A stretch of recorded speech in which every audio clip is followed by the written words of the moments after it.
Olá pessoal, comandante Leonardo Matos aqui, esse é o nosso Conexão GEO número 17, hoje é sexta-feira, dia 22 de março de 2019. Bom, na semana passada eu trouxe para vocês, comecei com o tema daquele apagão que ocorreu na Venezuela, maior da história da Venezuela, depois fiz uma atualização do Brexit lá no Reino Unido com a União Europeia, passei também um pouco com relação àquele triângulo perigoso China, Índia e Paquistão, lembrando do que ocorreu entre Índia e Paquistão agora em fevereiro, um evento bastante grave que eu acho que a mídia deu pouca importância para a gravidade do evento, e finalizei com a notícia de que o Equador tinha formalmente deixado a Unasul. Foram os quatro tópicos principais da semana passada. Hoje eu vou começar com o tópico talvez mais importante da semana para nós, que foi a visita do presidente Bolsonaro aos Estados Unidos. É um tema logicamente polêmico.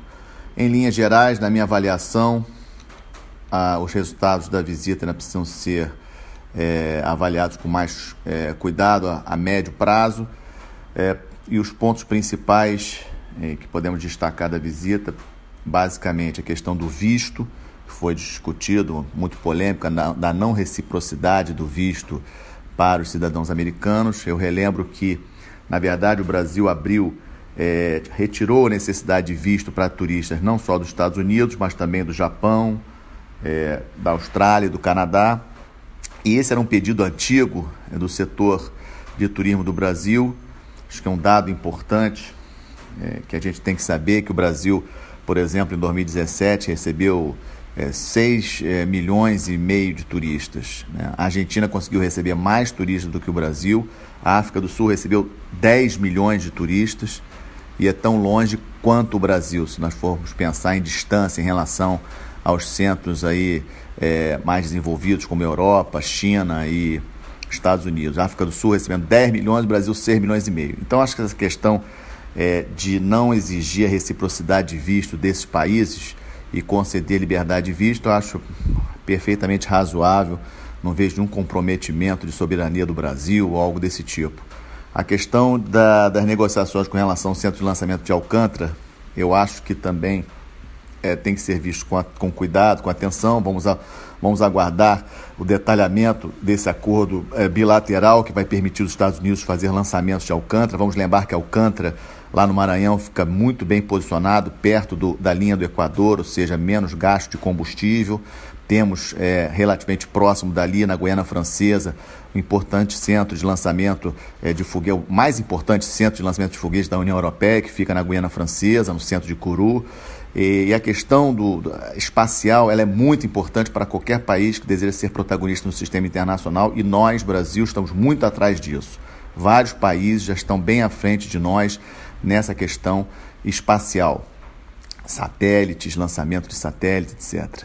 Se essa liberação para os Estados Unidos aproveitar a nossa estação de Alcântara for boa para o Brasil em termos de recursos financeiros, e que poderá propiciar para nós também facilitar a melhora, digamos assim, do nosso posicionamento em relação ao sistema espacial, que é muito importante, eu sou favorável. O outro tópico também foi bastante discutido, a questão da entrada da OCDE. A OCDE foi criada nos anos 60, basicamente, não é bem um think tank como eu escutei essa semana, mas é mais ou menos um acordo entre determinados países. São cerca de 34 países que são membros da OCDE, a maioria dos países da Europa, Canadá, México faz parte. Aqui da América do Sul, apenas o Chile faz parte da OCDE, que se reúnem periodicamente, cobram determinados requisitos e tentam padronizar determinadas questões em termos de economia livre, mercado, a parte também de dados, de índices também de educação, etc. Eu também não vejo problema nenhum da gente entrar para a OCDE, não vejo polêmica nisso, mas lembrando que isso não foi acordado à entrada. O que foi acordado foi que os Estados Unidos vai apoiar a entrada do Brasil na OCDE. E o outro tema também que foi bastante polêmico, né? Criou muita polêmica essa semana, a discussão, os Estados Unidos, o presidente Trump propôs, mas isso também ainda não tem que ser ratificado pelo Congresso americano, que o Brasil seja considerado um amigo preferencial da OTAN. mas atenção que isso aí é uma medida, uma iniciativa unilateral dos Estados Unidos, não é da OTAN, não é a OTAN que está convidando o Brasil para se tornar um parceiro, ou seja, é diferente do que aconteceu com a Colômbia em 2018. A Colômbia em 2018 se tornou um parceiro preferencial da OTAN, decidido pela OTAN, ou seja, por todos os países membros da OTAN. Isso que o Trump ofereceu agora essa semana para o nosso presidente é uma iniciativa bilateral, ou seja, uma iniciativa dos Estados Unidos e que tem como possíveis vantagens uma facilidade maior do Brasil para adquirir determinados equipamentos, acesso a treinamentos, etc. Nós temos que ser pragmáticos, entender que os Estados Unidos é de longe a potência militar mais importante do planeta e nós temos um relacionamento pragmático também nessa área militar, não vejo problema algum. O importante é nós sabermos pedir, né? Ou seja, não vi, pelo menos naquilo que foi divulgado para a mídia aberta, alguma contrapartida brasileira nesse aspecto, algo do tipo cessão de espaço para a base americana, nada disso. Ou seja, não vai ter base americana no Brasil, não vai ter invasão da Venezuela pelo Brasil. Então, esses elementos que foram levantados na visita do presidente aos Estados Unidos são os mais importantes. No balanço, eu acho que a visita foi boa, mas ainda temos que aguardar como vai avançar essas questões que foram colocadas, por exemplo, essa última, desse posicionamento do Brasil como um parceiro, um amigo, digamos assim, da OTAN, mas visto pelos Estados Unidos. Vamos ver o que na prática isso acontece. Também gostei que o ministro da Economia fez questão de, no final, percebendo que os Estados Unidos não ia ceder em alguns temas na área da economia, que o Brasil estava querendo, ele fez questão de lembrar que o que os Estados Unidos não preencher, a China está pronta para preencher. E aí eu aproveito também para lembrar que a China, no ano passado, manteve a sua liderança bem folgada em relação ao comércio exterior com o Brasil, em termos de exportação, bem à frente. A China, no passado, estou com os números aqui, 67 bilhões de dólares de exportações brasileiras para a China no ano passado, União Europeia 42 bilhões, Estados Unidos 28 bilhões. Ou seja, a China, nós exportamos 66 bilhões ano passado para a China e para os Estados Unidos apenas 28 bilhões. Acho que isso é um dado muito importante, tem que ser levado em consideração. Também fiquei satisfeito com a notícia de que o vice-presidente, o general Mourão, vai visitar a China no final de maio.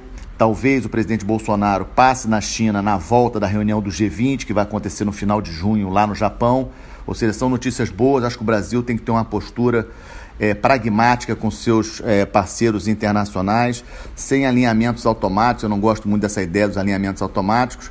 Também lembrando que seremos sede da próxima reunião dos BRICS, Brasil, Rússia, China, Índia e África do Sul. A reunião dos BRICS ocorrerá aqui no Brasil e será nos dias 13 e 14 de novembro.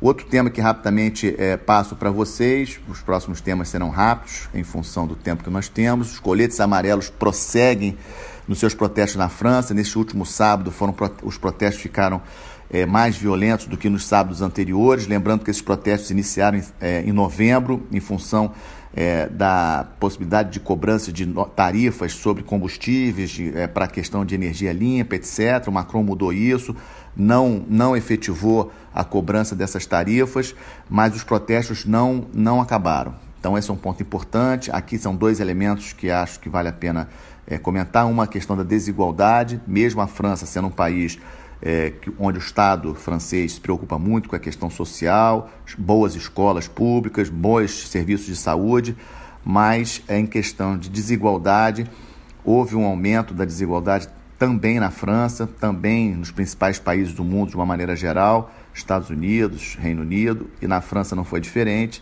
E aí, obviamente, temos aqueles outros elementos, os elementos de oposição ao governo do Macron. A extrema-direita e a extrema-esquerda têm interesse de enfraquecer o governo do presidente francês. E então esses protestos, a preocupação minha é que amanhã, sábado, o governo francês, o Macron, deu uma declaração essa semana preocupante, dizendo basta, não vai aceitar mais esse tipo de protestos violentos dentro da França, especialmente em Paris. Cerca de 100 lojas foram depredadas somente em Paris no último sábado. Em torno de 10 mil manifestantes espalhados pela França saíram nas ruas no sábado passado. E a preocupação é que amanhã as forças de segurança francesas devem agir com mais violência. Espero que não ocorra o pior. mas as declarações do presidente francês foram bastante firmes essa semana, dizendo que não vai aceitar mais esse tipo de ação, esse tipo de violência. Rapidamente, questão da Coreia do Norte. Essa semana, ontem, na verdade, saiu a notícia de que o Kim Jong-un deve visitar a Rússia em breve, e hoje saiu a notícia de que a Coreia do Norte está deixando o escritório de ligação que foi aberto em setembro do ano passado, na fronteira entre Coreia do Norte e Coreia do Sul, um escritório onde teriam representantes dos dois países para temas comuns, permanentemente ocupado por representantes dos dois países.